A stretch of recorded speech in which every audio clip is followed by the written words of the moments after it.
Hey guys, कैसे हैं आप लोग। Top 5 stock Chambal Fertiliser, Max Health Care, ICIC Bank, Shriram Finance और एचडीएफसी लाइफ के चार्ट्स को समझेंगे और देखेंगे क्या लॉजिक है कि इनमें क्यों पैसा बनने का चांसेस लग रहे हैं। निफ्टी जिस तरीके से घूम रहा है उन सब पे आज हम बात करेंगे। उन सब के पहले सबसे पहले समझते हैं मार्केट में आज क्या हुआ।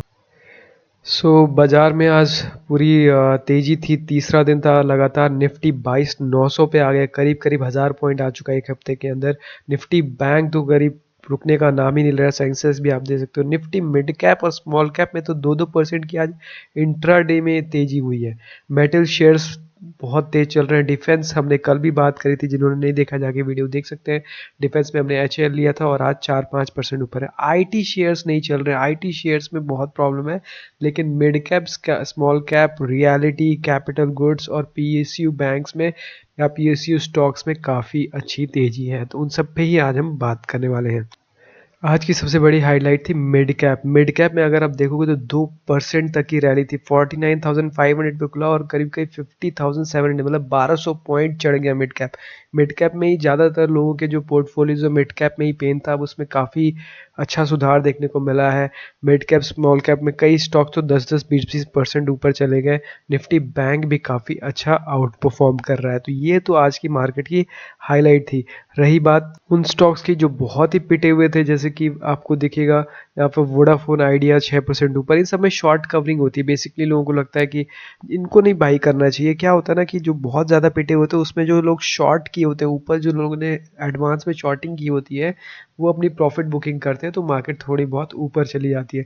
तो इन सबों में नहीं फंसना, ये आपको ध्यान रखना है। तो अभी हम चलते हैं अपने स्टॉक्स पे जो हमने अभी बात करी कि क्यों Chambal Fertilisers, Max Healthcare, ICIC Bank, Shriram Finance और एचडीएफसी लाइफ का चार्ट हमें अच्छा लग रहा है। तो चार्ट पे चलते और समझते हैं। सबसे पहले बात करेंगे चंबल फर्टिलाइजर पे। देखो, चंबल फर्टिलाइजर का चार्ट आपके सामने खुला हुआ है। तो इसको आप देखोगे तो जून 2024, जैसे मैंने ये लिखा हुआ है, 577 का कुछ हाई बनाया था। उसके बाद पूरा टाइम ये आप देख सकते हो कंसोलिडेट कर रहा था, कहीं नहीं जा रहा था, एक रेंज में स्टक था। देखो, सबसे कोई भी मार्केट या कोई भी स्टॉक होता है ना, वो या तो अप ट्रेंडिंग में होता है, इस तरीके से लगातार नए हाई बना रहा होता है। जो इसमें पीछे था, पीछे का इसमें अप ट्रेंडिंग था। तो एक अप ट्रेंड करने के बाद मार्केट में ना एक कंसोलिडेशन का भी फेज आता है कि मार्केट ना ऊपर जा रही होती है ना नीचे जा रही थी, जैसे यहाँ पर है। उसके बाद क्या होता है, जो भी लोग इसमें वेट कर रहे होते हैं, उनके स्टॉप लॉस नीचे लगे होते हैं। अगर नीचे मार्केट इसके नीचे जा रही होती है तो वो एग्जिट करने लग जाते हैं। लेकिन अगर इसके ऊपर क्रॉस करने लग जाता है, जैसे यहाँ पर आपको दिख रहा होगा कि ये क्रॉस करने के लिए रेडी है या क्रॉस कर रहा है, तो क्या होता है, नए बायर्स ऐड होने लग जाते हैं। तो जब नए बायर्स ऐड होते हैं और पुराने बायर्स ऑलरेडी मार्केट में इसमें हैं, तो फिर मार्केट में एक नया अप ट्रेंड, एक बुल रन का स्टार्टिंग होता है, जो फिर से नए हाई, नए लोज बनाता जाता है और लोग अपने स्टॉप लॉस को ट्रेल करते जाते हैं। जैसे अगर मैंने 570 पे लिया, वो अगर 620 पे गया तो फिर एक लो बनाएगा, उसके नीचे अपना स्टॉप लॉस लगाया, फिर स्टॉप लॉस इस तरीके से रेज करते जाते हैं और इस तरीके से आपको आगे इसमें बढ़ना होता है। चंबल फर्टिलाइज़र स्टॉक हमने इसलिए सेलेक्ट किया है क्योंकि जून 2024, मतलब पिछले साल का, ये हाई पूरी तरीके से ब्रेक कर रहा है। मैं आपको इसको थोड़ा सा जूम करके दिखाता हूँ ताकि आपको अच्छे से क्लियर हो जाएगा कि क्यों मैं ये बात कह रहा हूँ। इसमें देखोगे तो एक अच्छा बुलिश कैंडल अब इसमें बना है। आज जो इसकी क्लोजिंग हुई है वो काफ़ी अच्छी हुई है। अब कल आप देखना इसमें अच्छा मूवमेंट आ सकता है। देखो, इस स्टॉक को हमने इसलिए लिया है क्योंकि अगर आप ये इमेज देखोगे जो अभी मैंने यहाँ पर लगाई है, तो इस इमेज में आपको एकदम क्लियरली दिखेगा कि बुलिश सेंटिमेंट की स्टार्टिंग कैसे होती है। कोई भी जब स्टार्ट होता है तो पूरा एक्यूमुलेशन के बाद, जैसे पूरा एक्यूमुलेशन के बाद अप ट्रेंड की जो स्टार्टिंग होती है, किसी भी नए बुल रन की जो स्टार्टिंग होती है, वो कैसे होती है, जो प्रीवियस जो होता है हाई, उसको जब ब्रेक करता है ना मार्केट, तब वो एक नए जोन में जाता है। अगर आप ध्यान से देखोगे तो यहाँ भी वही हो रहा है। इस जो हाई था प्रीवियस ईयर का, उसको ये पूरी तरीके से ब्रेक कर चुका है और उसके ऊपर सस्टेन भी कर गया 3-4 दिन। तो जो भी यहाँ पर इसको ऊपर अगर किसी ने शॉर्ट कर रहे थे, प्रॉफिट बुकिंग कर रहे थे, उन सबको डोमिनेट करके अब ये ऊपर निकल रहा है। तो इसमें क्या होता है ना, अब यहाँ से जब कभी भी नए हाई की तरफ बढ़ता है या ब्रेक करता है, ब्रेकआउट करता है इस एरिया को, तो उसके बाद मान लो मार्केट जाती है 620 पे। अब आपने अगर बाई किया ना, तो पहले तो आप इस स्विंग के नीचे आप अपना स्टॉप लॉस लगाओगे। इसको थोड़ा सा जूम करके दिखाता हूँ ताकि आपको समझ में आए। ये समझना बहुत ज़रूरी है क्योंकि बहुत सारे लोगों को ये पैटर्न समझ में नहीं आता। तो ये पैटर्न अगर आप देखोगे तो यहाँ पर ना एक बुलिश कैंडल का वेट करना होता है, जो कि यहाँ पर आज बना है। अगर आप ध्यान से देखोगे, मैं आपको दिखाता हूँ, ये वाला कैंडल एक बुलिश कैंडल है जो कि इसके ऊपर क्लोज हो रहा है। तो आपने करना क्या होता है, जो बहुत अग्रेसिव ट्रेडर्स होते हैं, जो ज़्यादा रिस्क नहीं लेते, वो 560 कैंडल का लो जो है उसके नीचे स्टॉप लॉस लगाते हैं। जैसे ये जो कैंडल बनी है, इस कैंडल के आप नीचे जो लो है ना 560, इसके नीचे आप स्टॉप लॉस लगा सकते हो। या फिर जो लास्ट स्विंग लो है 545 के आसपास है, 550 का होगा, वो आप जाके देख भी सकते हो। तो जो लास्ट आपका स्विंग होता है ना, जहाँ से मार्केट टर्न होती है, जहाँ तक रिट्रेस हुई होती है, उसके नीचे आपको अपना स्टॉप लॉस लगाना होता है। अब यहाँ से क्या होगा, मार्केट कभी भी एक सीधी लाइन में नहीं चलती, वो चलती है वेव्स में, हाई लो बनाते हुए चलती है। तो अब यहाँ से अगर ये चलना शुरू होगा, मान लो 620 पे जाता है और नीचे आता है 600 और फिर थोड़ा सा ऊपर जाता है उसी लेवल के आसपास, तो आप अपना जो स्टॉप लॉस है ना 560 का, उसको रेस करके 600 पे ले आओगे। तो क्या होगा, कुछ तो आपका प्रॉफिट लॉक हो जाएगा।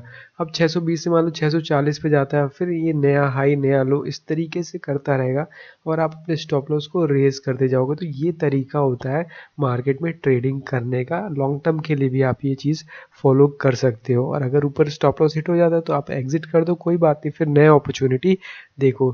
तो ये हो गई पहली चंबल फर्टिलाइजर। दूसरा जो स्टॉक है वो है मैक्स हेल्थ केयर। देखो मैक्स हेल्थ केयर लेने का रीज़न क्या था वो मैं आपको समझाता हूँ। ये थोड़ा सा इतना सिंपल आपको समझ नहीं आएगा, थोड़ा सा आपको इसमें दिमाग लगाना पड़ेगा। देखो क्या होता है ना, अगर आप इसको देखोगे तो एक रेंज में आपको दिखेगा कि काफ़ी वॉलेटाइल रहता है और काफ़ी स्विंग्स आते रहते हैं इसमें। ठीक है, ये स्विंग्स कैसे आते हैं वो मैं आपको समझाता हूँ। इसमें ना सपोर्ट एंड रेजिस्टेंस होता है। जब एक बार कोई भी सपोर्ट और रेजिस्टेंस को जो कोई भी स्टॉक फॉलो कर रहा होता है, तो मान लो मार्केट एक नया हाई नया लो बना रहा है, इस तरीके से जब बनाता है तो नीचे का आपका एक ट्रेंड स्टैब्लिश हो जाता है और जितने भी बायर्स होते हैं वो अपने स्टॉप लॉस को रेज करते जाते हैं। एक पॉइंट के बाद ऐसा आता है कि वो मार्केट उस चीज़ को ब्रेक करती है, उनके स्टॉप लॉस हिट होते हैं, वो सारे लोग एग्ज़िट करते हैं उसमें से। अब जिन लोगों ने भी एग्ज़िट किया होता है वो सारे यहाँ पे जब मार्केट ऊपर जाती है तो फिर से शॉर्ट भी करते हैं, जो भी इंट्राडे प्लेयर्स होते हैं या स्विंग ट्रेडर्स होते हैं, फिर मार्केट यहाँ से नीचे गिरनी शुरू हो जाती है। जैसा कि आप यहाँ पर देख सकते हो, जो भी यहाँ पर बायर्स थे और मार्केट एक अप ट्रेंड में थी, यहाँ पर उनका स्टॉप लॉस हिट हुआ इसी जगह पे और मार्केट यहाँ से नीचे चली गई। लेकिन जैसा मैंने बताया, जब एक बार के लिए रिट्रेस होती है तो फिर से वहाँ से फिर से उसी एरिया से वापस नीचे की साइड जाती है। लेकिन जब उसके बाद नेक्स्ट टाइम जब वो उसको तोड़ने के लिए जाता है तो फिर उसके ऊपर निकल जाता है। क्यों? क्योंकि यही तरीका है मार्केट में, जब ब्रेक करता है और उसके ऊपर जाता है तो फिर हम कहते हैं कि मार्केट का जो ट्रेंड है वो चेंज हो गया है। जैसे कि आपके सामने ये इमेज दिख रही होगी, इसमें आपको साफ दिखेगा कि किसी भी एरिया को बार बार अगर वो स्ट्राइक कर रहा है, ठीक है, वंस ट्वाइस थ्राइस, तो फिर फाइनली उसके ऊपर ये ब्रेक कर जाता है। हमें वेट करना है कि वो ब्रेक उसके ऊपर कर जाए, तब हमें उसमें एंटर करना है। सो यहाँ पर आपको दिखेगा कि ये जो आपका, जहाँ से ये मार्केट घूमी थी, जो इसका रेजिस्टेंस था, उस रेजिस्टेंस के ऊपर आप देखो कितनी अच्छी क्लोजिंग, इतनी बड़ी बुलिश कैंडल क्लोज हुई है। अब इसमें देखने वाली बात यह है कि जो मैक्स हेल्थ केयर का जो स्टॉक है उसमें स्विंग्स बहुत आते हैं। जिस तरीके से ऊपर जाता है उसी तरीके से नीचे आता है, फिर उसी तरीके से ऊपर जाता है, फिर उसी तरीके से नीचे आता है। तो हमारा जो नेक्स्ट टारगेट होता है वो क्या होगा, 1200 के आसपास।